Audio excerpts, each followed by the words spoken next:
So, tignan niyo po tong anak ko. Hindi ko lang kung normal to. 2 taon po siya.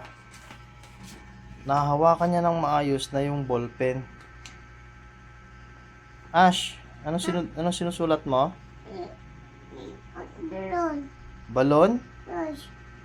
Yes. So, nahahawakan niya ng maayos yung ballpen. Yan po, oh. 2 years old po yan, oh.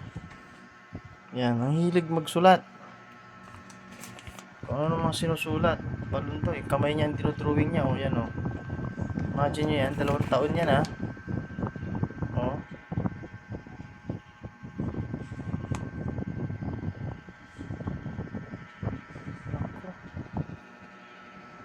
Ang aga niya sulat.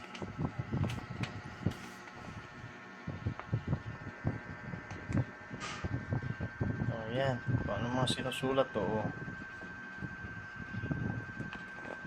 Turuan na kita magsulat ng letter A. Meow meow.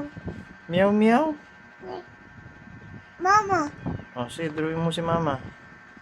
Papa. Papa. Oh, sige. Ayan. Ash. Si Ash. Pati si Ash, oh. Naku. 2 taon, nagsusulat na. Ang ganda pagkakahawak pa ng ballpen, eh, oh. Balon. Balloon. Ba't tinutruin mo?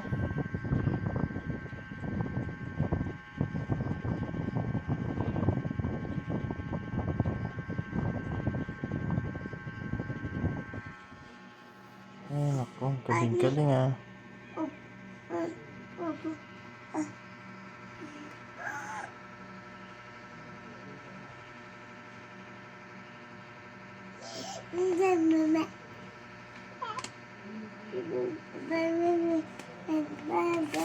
Mama.